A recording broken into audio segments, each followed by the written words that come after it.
Salam hebat rekan-rekan mahasiswa, rekan-rekan pembelajar semua. Jumpa lagi dengan saya, Yosef Hilaris Timopera, dalam rangkaian materi kuliah Memahami Pembangunan dalam Perspektif Sosiologi. Kali ini kita akan membawakan dan berdiskusi tentang materi eksklusi sosial, konsep yang sering kali dipakai dalam terminologi kajian sosiologi pembangunan. Eksklusi sosial nanti kita kaitkan dengan pembangunan. Apa yang perlu kita pahami bersama sebagai kerangka kita memahami materi ini? Pertama, apa itu eksklusi sosial? Apa bedanya dengan diskriminasi? Ya, diskriminasi adalah keterbatasan atau pembatasan yang dilakukan karena oleh kelompok lain yang horizontal. Saya mendiskriminasi Anda diskriminasi oleh suku lainnya, dan sebagainya. Tapi eksklusi sosial bukan itu. Mari kita lihat bersama. Pembangunan dan eksklusi. Ini yang kedua, apa hubungan antara eksklusi sosial dengan konsep pembangunan dan negara sebagai pilar penting dalam pembangunan. Kemudian yang ketiga, kita akan melihat bagaimana perkembangan konsep eksklusi sosial. Sedikit kita akan menelusuri asal mulanya dan konteks munculnya seperti apa. Mari kita mulai segera rekan-rekan semua dengan melihat konsep eksklusi sosial. Apa pengertiannya? Eksklusi sosial adalah sebuah proses yang membatasi atau menghambat peluang dari individu, keluarga, kelompok di dalam sebuah negara untuk bisa mengakses sumber daya yang dibutuhkan dalam berpartisipasi di kegiatan ekonomi, politik, dan kegiatan sosial di masyarakat secara utuh. Tujuan dari sebuah pembangunan adalah untuk mencapai sebuah kesejahteraan, sebuah hal yang namanya kesejahteraan. Dan eksklusi sosial adalah proses yang di mana kelompok tertentu, individu tertentu, terbatas aksesnya untuk mengakses layanan publik, kebutuhan-kebutuhan yang membuat mereka bisa mencapai kondisi sejahtera. Pertanyaan muncul dari istilah dan pengertian di atas. Partisipasi dalam kegiatan sosial seperti apa, kegiatan sosial ekonomi politik seperti apa, siapa yang mengeksklusi, siapa yang membatasi, dan proses eksklusinya seperti apa. Mari kita lihat seperti apa penjelasan terhadap pertanyaan-pertanyaan tersebut.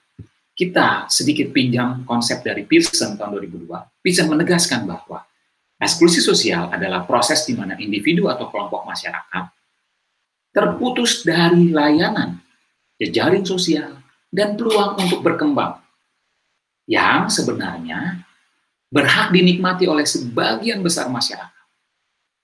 Nah, kita coba sandingkan ini dengan konsep pembangunan yang sederhana dari Midley tahun 2005. Pembangunan adalah sebuah proses sosial, perubahan sosial ekonomi terencana untuk mencapai kesejahteraan bagi seluruh warga negara atau rakyat yang dicapai melalui intervensi oleh pilar-pilar pembangunan, intervensi yang terorganisir oleh pilar pembangunan, yaitu negara, masyarakat, society, dan juga sektor swasta. Nah, kalau kita mengatakan konsep eksklusi sebagai sebuah keterbatasan akses untuk bisa mencapai kesejahteraan, keterbatasan akses atau tereksklusi dari hal apa sih? Sebenarnya supaya lebih jelas, dari kesempatan yang sama untuk mendapatkan pekerjaan dan pendapatan yang layak. Dari kesempatan untuk mendapatkan pendidikan, layanan kesehatan, dan layanan publiknya lainnya yang layak sebagai warga negara yang sejahtera. Kesempatan untuk bisa berpartisipasi secara politik, secara baik. Jadi, sebuah eksklusi sosial adalah sebuah proses di mana warga negara yang sebenarnya memiliki hak untuk sejahtera, memiliki hak atas pencapaian pekerjaan, pendapatan yang layak, akses layanan publik yang layak, dan partisipasi politik, hak yang sama untuk semua, tidak bisa mendapatkannya atau terbatas aksesnya terhadap hal itu. Itu eksklusi sosial, rekan-rekan semua. Siapa yang mengeksklusi atau siapa yang membatasi? Ini pertanyaan menarik ketika kita membedakan dengan konsep diskriminasi.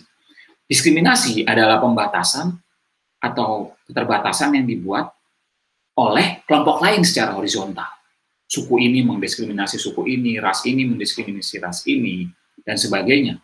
Individu ini mendiskriminasi individu ini, kelompok ini mendiskriminasi kelompok ini, dan sebagainya. Dalam konsep eksklusi, siapa pihak yang mengeksklusi atau membatasi? Itu adalah negara. Mengapa negara?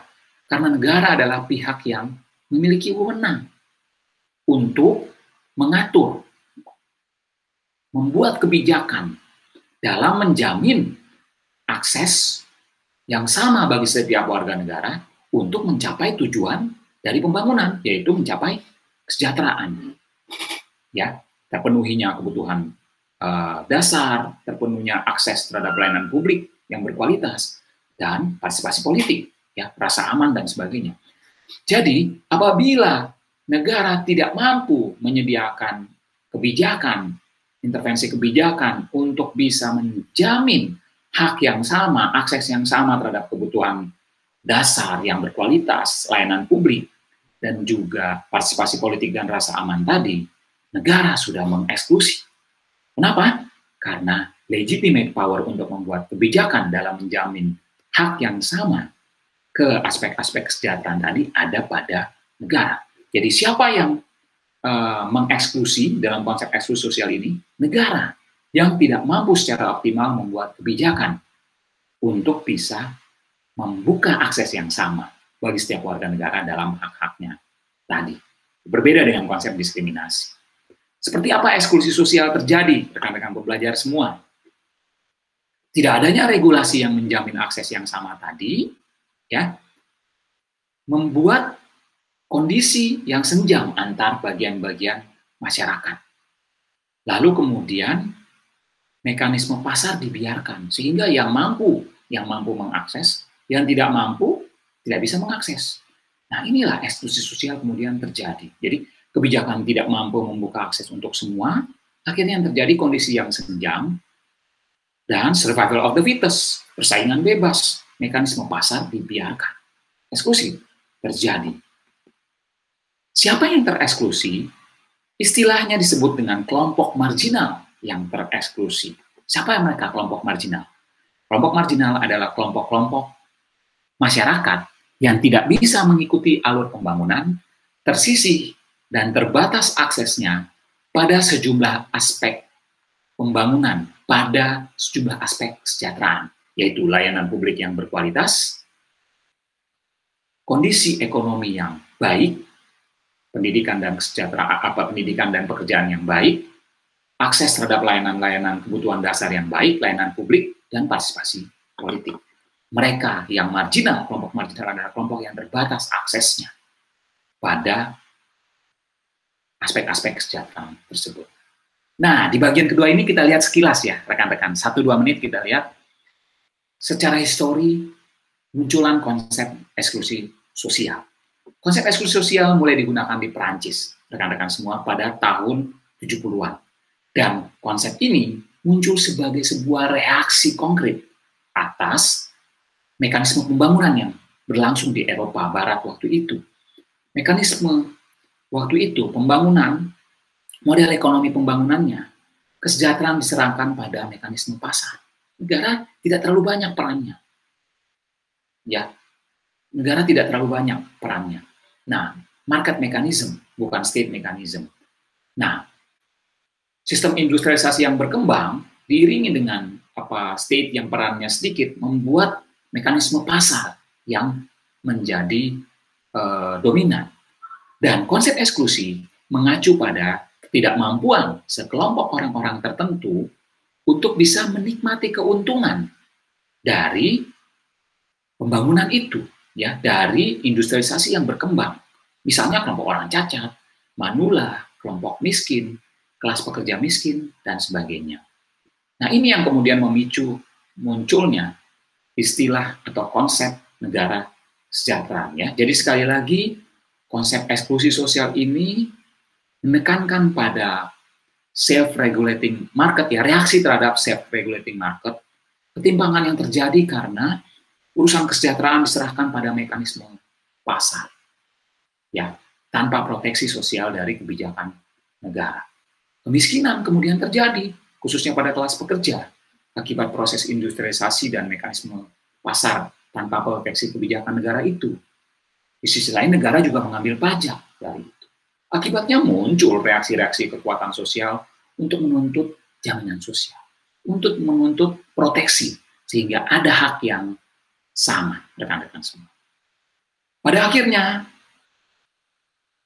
konsep eksklusi sosial ini kemudian muncul beriringan dengan konsep negara kesejahteraan. Sistem negara kesejahteraan menghasilkan redistribusi terhadap akumulasi modal. Jadi negara melakukan proteksi, mengambil pajak, sekaligus meredistribusi untuk melakukan jaminan-jaminan sosial, memberikan jaminan-jaminan pada kelompok-kelompok yang tidak mampu menikmati keuntungan dari pembangunan, tidak mampu menikmati kesejahteraan.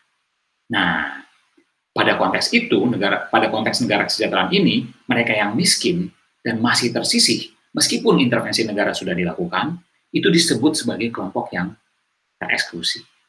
Dan mereka yang miskin, ya, kelas bawah di Amerika Serikat juga disebut sebagai kelompok yang tereksklusi. Ini asal mulanya, eksklusi sosial selalu disandingkan dengan istilah kemiskinan. Dan eksklusi sosial selalu disandingkan dengan istilah negara kesejahteraan.